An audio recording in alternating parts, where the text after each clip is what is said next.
بسم اللہ الرحمن الرحیم۔ السلام علیکم ڈیئر اسٹوڈینٹس، ہم کر رہے ہیں کلاس 6 اردو بک۔ ہم نے چیپٹر نمبر 3 پہلے ریڈ کیا تھا، اسوہ اسنا صلی اللہ علیہ وسلم رواداری، اور آج ہم اس کے کریں گے ایکسرسائز سولو کریں گے۔ ٹھیک ہے، سب سے پہلے سوالات کے مختصر جواب دیں۔ تکالیف، مصائب اور اذیتوں پر صبر کرنا کیا کہلاتا ہے؟ اس کا جواب یہ ہے، تکالیف، مسائل اور اذیتوں پر صبر کرنا تحمل اور رواداری کہلاتا ہے۔ دوسرا سوال، حضور اکرم خاتم النبیین صلی اللہ علیہ وآلہ وصحبہ وسلم کی زندگی کس چیز کا کامل نمونہ ہے؟ حضور اکرم خاتم النبیین صلی اللہ علیہ وآلہ وصحبہ وسلم کی زندگی برداشت اور رواداری کا کامل نمونہ ہے۔ تیسرا سوال، نبی کریم خاتم النبیین صلی اللہ علیہ وآلہ وصحبہ وسلم نے فتح مکہ کے موقع پر کفار کے ساتھ کیسا سلوک کیا؟ اس کا جواب یہ ہے کہ نبی کریم خاتم النبیین صلی اللہ علیہ وآلہ وصحبہ وسلم نے فتح مکہ کے موقع پر کفار کو معاف فرما دیا۔ نیکسٹ شارٹ کوشچن ہے، فتح مکہ کے بعد کون سارے جھکائے کھڑے تھے؟ اس کا جواب یہ ہے، فتح مکہ کے بعد مکہ کے بڑے بڑے سردار سر جھکائے کھڑے تھے۔ مدینہ میں آپ خاتم النبیین صلی اللہ علیہ وآلہ وصحبہ وسلم نے کیسا معاشرہ قائم کیا؟ مدینہ میں آپ خاتم النبیین صلی اللہ علیہ وآلہ وصحبہ وسلم نے ایسا معاشرہ قائم کیا جہاں مسلمانوں اور غیر مسلموں کے ساتھ معاشرتی سطح پر مساویانہ سلوک کیا جاتا ہو۔ اب دوسرا سوال، سوالات کے تفصیلی جوابات دیں۔ سرکار دو عالم خاتم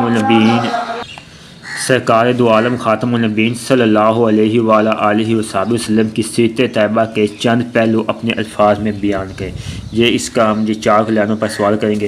اس کا جواب یہ ہے، سرکار دو عالم خاتم النبیین صلی اللہ علیہ وآلہ وصحبہ وسلم رحمت للعالمین ہیں۔ آپ خاتم النبیین صلی اللہ علیہ وآلہ وصحبہ وسلم کی سیرت طیبہ صبر و تحمل، برداشت اور رواداری کا کامل نمونہ تھی۔ آپ خاتم النبیین صلی اللہ علیہ وآلہ وصحبہ وسلم نے ہمیشہ صلح رحمی اور محبت اخوت کی تلقین کی۔ آپ خاتم النبیین صلی اللہ علیہ وآلہ وصحبہ وسلم نے کبھی دشمنوں کے لیے بھی بد دعائی نہیں کی۔ فتح مکہ کا موقع پر آپ نے تمام دشمنوں کو معاف فرما دیا۔ آپ نے زیادہ زندگی بسر کی۔ آپ خاتم النبیین صلی اللہ علیہ وآلہ وصحبہ وسلم کی سیرت مبارکہ ہمارے مشعل راہ ہے۔ دوسرا سوال، آپ خاتم النبیین صلی اللہ علیہ وآلہ وصحبہ وسلم نے فتح مکہ کے موقع پر اہل مکہ سے کیسا سلوک کیا؟ آپ خاتم النبیین صلی اللہ علیہ وآلہ وصحبہ وسلم نے فتح مکہ کے موقع پر اہل مکہ کو معاف فرما دیا۔ آپ خاتم النبیین صلی اللہ علیہ وآلہ وصحبہ وسلم نے اہل قریش سے پوچھا، اے قریش، تمہیں کیا توقع ہے کہ میں اس وقت تمہارے ساتھ کیا معاملہ کروں گا؟ تو انہوں نے جواب دیا، آپ خاتم النبیین صلی اللہ علیہ وآلہ وصحبہ وسلم سے اچھی امیدیں رکھتے ہیں۔ صلح حدیبیہ کے اہم نکات کون سے تھے؟ تفصیل سے بیان کریں۔ صلح حدیبیہ کے اہم نکات درج ذیل ہیں۔ فریقین کے درمیان 10 سال تک کوئی جنگ نہیں ہوگی۔ قریش کا جو شخص رسول اللہ خاتم النبیین صلی اللہ علیہ وآلہ وصحبہ وسلم کے پاس بھاگ کر مدینہ جائے گا، اسے واپس کرنا ہوگا۔ رسول اللہ خاتم النبیین صلی اللہ علیہ وآلہ وصحبہ وسلم کے ساتھیوں میں سے جو شخص قریش کے پاس جائے گا، اسے واپس نہیں کیا جائے گا۔ قبائل میں سے کوئی قبیلہ کسی ایک فریق کا حلیف بن کر اس معاہدے میں شامل ہو سکتا ہے۔ محمد رسول اللہ خاتم النبیین صلی اللہ علیہ وآلہ وصحبہ وسلم اس سال عمرہ کیے بغیر واپس چلے جائیں گے، البتہ اگلے سال عمرہ کر سکیں گے۔ تیسرا سوال، سبق کے متن کے مطابق موضوع اور درست جواب پر ٹک کا نشان لگائیں۔ سرکار دو عالم خاتم النبیین صلی اللہ علیہ وآلہ وصحبہ وسلم کی سیرت طیبہ کامل نمونہ ہے برداشت اور رواداری کا۔ اللہ تعالیٰ نے اپنے محبوب نبی آخر الزمان خاتم النبیین صلی اللہ علیہ وآلہ وصحبہ وسلم کی زندگی کو ہمارے لیے بنایا مشعل راہ۔ آپ خاتم النبیین صلی اللہ علیہ وآلہ وصحبہ وسلم نے جب اہل مکہ کو ایک اللہ پر ایمان لانے کی دعوت دی گئی تو وہ بن گیا جانی دشمن۔ فتح مکہ کے موقع پر شمع رسالت حضور خاتم النبیین صلی اللہ علیہ وآلہ وسلم کے گرد پروانوں کے ترجمہ تھے صحابہ کرام رضی اللہ تعالیٰ عنہ۔ حضرت حمزہ رضی اللہ تعالیٰ عنہ شہید کیے گئے غزوہ احد میں۔ مذہبی رواداری اور امن و امان کو فروغ ملا میثاق مدینہ سے۔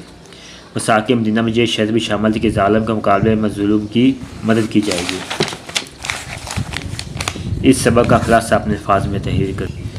سبق کا خلاصہ ہم نے پہلے سبق ریڈ کیا تھا، اس کا ہم نے ایک تہائی حصہ کرنا ہوتا ہے آسان لفظوں میں سبق کا خلاصہ، ٹھیک ہے، وہ آپ کر سکتے ہیں۔ خالی جگہ پوری کریں۔ سرکار دو عالم خاتم النبیین صلی اللہ علیہ وآلہ وسلم کی سیرت طیبہ برداشت اور رواداری کا کامل نمونہ ہے۔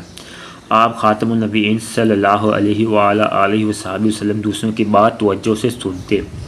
اللہ تعالیٰ نے اپنے محبوب نبی آخر زمان خاتم النبیین صلی اللہ علیہ وآلہ وسلم زندگی کو ہمارے لیے مشعل راہ بنایا۔ مکہ کے بڑے بڑے سردار سر جھکائے کھڑے ہیں۔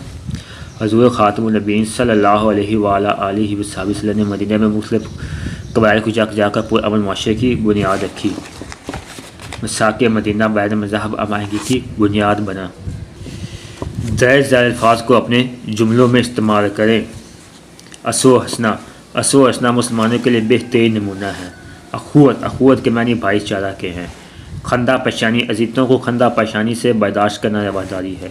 رواداری آپ صلی اللہ علیہ وسلم کی سیرت طیبہ برداشت اور رواداری کا کامل نمونہ ہے۔ ناگوار ہمیں ناگوار باتوں کو برداشت کرنا چاہیے۔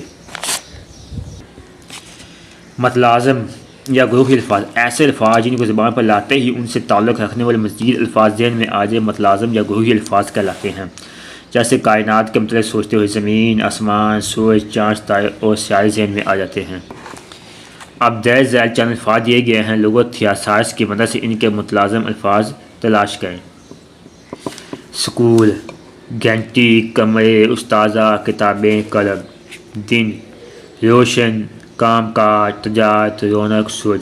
ہسپتال، ڈاکٹر، مریض، نرس، دوائی، بیڈ۔ فوج، بندوق، تربیت، توپ، حفاظت، پائلٹ۔ بازار، دکانیں، تجارت، کپڑے، جوتے، بچے۔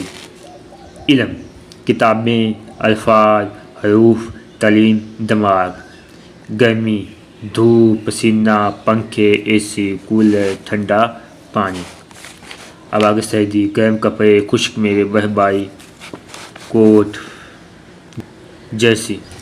اب تھوڑا سا بتا دیتے ہیں مضمون نویسی کیا ہوتا ہے۔ کسی بھی شخصیت اور واقعہ یا چیز کے بارے میں جب اپنی معلومات کو مربوط مدلل امت کی اندازات میں تحریر شکل دیتے ہیں تو اسے مضمون نویسی کہتے ہیں۔ مضمون عام طور پر تین بنیادی حصوں مضمون کا تعارف یا تحریر، نفس مضمون، اختتامیہ پر مشتمل ہوتا ہے۔